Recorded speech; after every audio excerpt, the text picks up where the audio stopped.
Temos que prestar atenção aí quando... tá pensando que é fácil, Souza? Você começar segunda-feira, o cara já tá com martelo, o cara já tá com Furadeira. Furadeira. Aí você vai dar um espirro, sai um catarro de dentro, aí você não tem, você engole. Aí você engole com tranquilidade, que é natural isso aí. Dá o quê pra gente? Dá gás. Quem nunca comeu um pedaço de ranho quando era criança, não é verdade? Né? Você já comeu, Souza? Provavelmente. Você, Paulo do Vale? Não só quando criança. Ah, e você, Godoy? Nunca, né? Criei anticorpos. Exatamente isso. Em nome do Pai, do Filho e do Espírito Santo também, que Deus proteja todos nós. Obrigado, Renata Fã. Quero fazer uma abertura aqui, é o seguinte. Eu acho que é uma coisa assim, tão feia sua, Fernando Diniz, mas tão ridícula. Sabe por quê? Porque todas as pessoas que o têm e que um monte de baba-ovo seu, um monte de baba-ovo que você acha que... Primeiro porque eu não uso essa palavra, dinizismo, não gosto dessas coisas.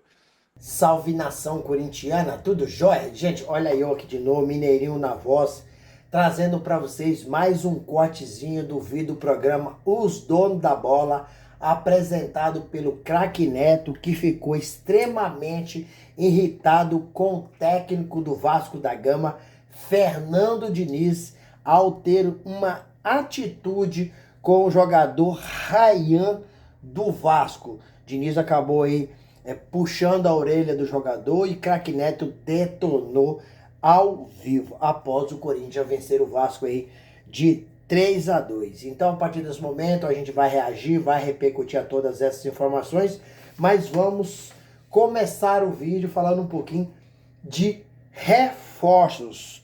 O Corinthians faz aí uma contratação, parece, segundo algumas pessoas, né, que é um jogador muito bom, Agustin Anello. Quem é Agustin Anello? Alguém sabe aí? O jogador tem apenas 23 anos, destro, né?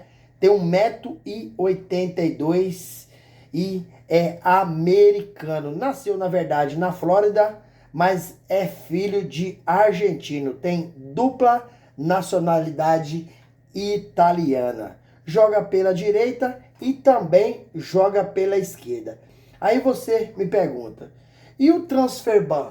Bom, vamos lá sobre o transfer ban, porque o Corinthians acaba de contratar Agustin Anello.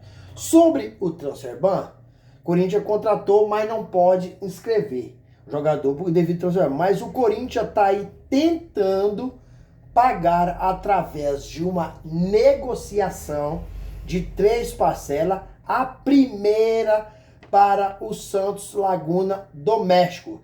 Caso pague a primeira parcela, já será liberado o transfer ban. Então o Corinthians está correndo contra o tempo para pagar essa primeira parcela e o Timão contratar nesses últimos dias da janela, que se fecha dia 2 de setembro, até mesmo 2 atletas. Agustin Anello já foi contratado.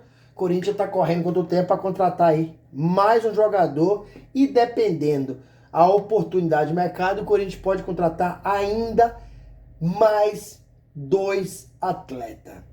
Então, o valor de mercado de Agustin Anello está estipulado em 200 mil euros. Minha opinião, vou dar minha opinião. Eu, ser sincero, não conheço o jogador, mas andei fazendo uma pesquisa, vi um pouco dos vídeos do atleta. Para mim, Corinthians está fazendo, sinceramente, é uma aposta. Então, não pode pagar caro. Se é uma aposta, não pode pagar caro. Dizem que é um atacante técnico e rápido, mas pela jogada não vi muita coisa. Mas eu acho que como o Corinthians está fazendo uma aposta, né, vale a pena. Né, porque não é um jogador para chegar e vestir a camisa e ser titular do Corinthians. Esquece.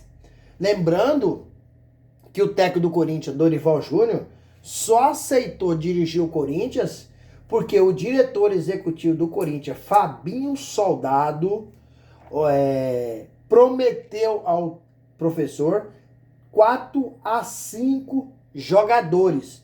E até hoje, o Corinthians, depois que o Dorival chegou, só fechou com o Vitinho e agora acaba nesse exato momento de fechar com Agustin Anello. E aí, fiel, o que vocês acham? O diretor executivo, Fabinho Soldado, que perdeu muita moral dentro do Corinthians, acertou, errou. Por quê? Hoje tem eleição no Corinthians, né?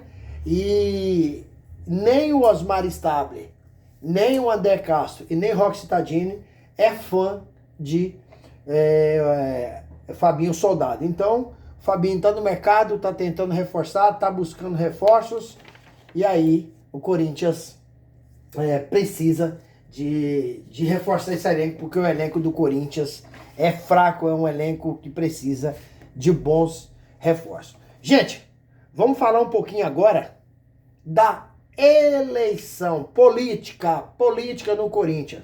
Nessa segunda-feira, 25 de agosto, o Corinthians decide aí o seu futuro no clube nos próximos 1 ano e 4 meses. Quem será o presidente do Corinthians até o final de 2026? São 3 candidatos brigando pelo cargo. O primeiro aí é Antônio Roque Cittadini, que é conselheiro do Corinthians e já foi vice-presidente do Corinthians. O segundo é André Castro, que acabou registrando a sua candidatura primeiro, né, que fez aí a proposta, se for eleito o Corinthians, ele é conhecido como a terceira via, de $1 bilhão de investimento no Corinthians. E o terceiro é Osmar Stable, que por enquanto é o presidente interino do Corinthians. Ele era vice-presidente de Augusto Melo, que acabou sendo impeachmentado pelo Conselho Deliberativo, e Osmar Stable assumiu. Então, Stable tem interesse, né? E a tendência é que Osmar Stable seja eleito hoje, né? À noite no Corinthians. E acho que deve ficar em segundo lugar é Antônio Roque Cittadini.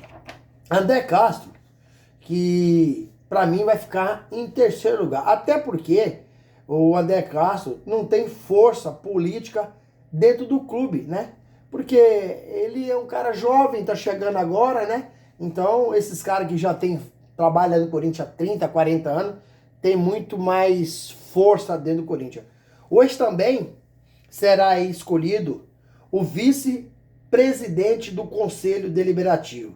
O doutor Leonardo Pantaleão é um dos candidatos. Ele que é superintendente, né, para assuntos jurídicos do clube, né? E se for eleito hoje como vice-presidente do Conselho Deliberativo, assumirá automaticamente a presidência do Conselho de Ética. Nessa noite de segunda-feira, são 2 escolhidos no Corinthians. E aí, fiel? Quero saber da opinião de vocês. O que vocês acham? O Corinthians, Osmar Stable, vai vencer a eleição? Será o presidente do Corinthians nesse período de 1 ano e 4 meses? Use o espaço no vídeo para você registrar seu comentário. Deixa o like e a inscrição. Gente, vamos mudar de assunto, né? Vamos fechar o vídeo falando um pouquinho aqui do jogo de ontem contra o Vasco, né? Que houve o Corinthians aí conseguiu após 6 jogos, né? Buscar essa vitória, né? Vamos fazer uma análise breve para vocês, né? Onde o Corinthians acabou saindo com a vitória de 3-2 sobre o Vasco no Rio de Janeiro. E após 6 jogos, o Timão acabou voltando aí a vencer no Campeonato Brasileiro. O Corinthians chegou aí a 25 pontos e deu uma boa escalada na tabela do Brasileirão. Dorival Júnior deixou o meia Rodrigo Garro no banco devido no último jogo contra o Bahia, né? Dizer que tá jogando com dor no joelho. Garro tem uma tendinopatia patelar e sente muita dor. Já foi tratar na Espanha, tratando o Corinthians, né? Mas infelizmente, né, ele não está sem dor completamente. Acredito eu que essa lesão do Garro é crônica e ele vai jogar com essas dores até o final da sua carreira. O Corinthians nos preocupa muito com a ausência de grandes jogadores que estão todos no DM. E quarta-feira o Corinthians já tem uma grande decisão pela Copa do Brasil contra o Atlético Paranaense no gramado sintético. Com tantas essas lesões do Corinthians, isso é muito preocupante. O Corinthians tem uma sequência aí difícil, porque na quarta pega o Atlético Paranaense, já no final de semana já tem o derby contra o Palmeiras na Neoquímica Arena. Dorival Júnior escolheu ontem um meio-campo que eu gostei, né? Colocando o Garro no banco, que tá sentindo dor, escalou o meio-campo com Ranieri, Charles, Maicon e Bidu, né?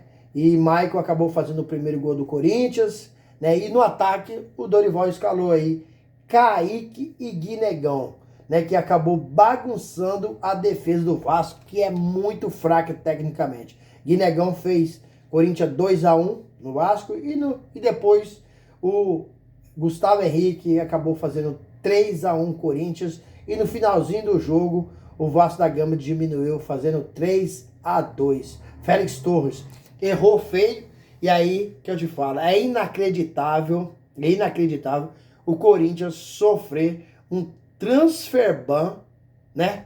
Que só vamos pôr um zagueiro tão ruim como esse Félix Torres. E Dorival Júnior, na coletiva, teve coragem de defender esse cara. Esse cara não joga nada. Não joga nada. Na base do Corinthians, tem jogador muito melhor que a Félix Torres. Eu acho que a base do Corinthians será a salvação desse clube, né? E ontem, no episódio entre o técnico do Vasco, Fernando Diniz, e Rayan, né? Aquela discussão na beira de campo, né? Rayan falando que tentou marcar, não conseguiu, o Fernando Diniz muito bravo.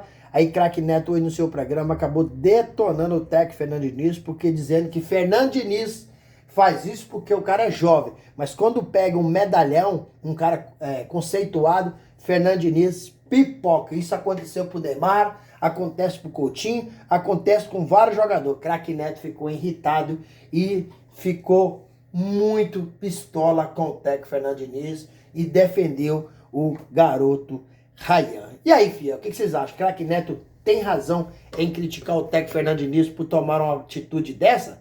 Qual que é a opinião de vocês? Use o espaço aqui no vídeo para você registrar seu comentário. Deixa o like para o YouTube entender que vocês estão gostando do conteúdo e recomendar o nosso vídeo para toda a nação. E deixe também a inscrição na comunidade para a gente continuar crescendo juntos. Detalhe, não esqueça de ativar o sininho de notificação, porque todo dia eu gravo conteúdo e vocês receberão tudo de primeira mão. Sem mais delongas, até o próximo vídeo. Tchau, tchau.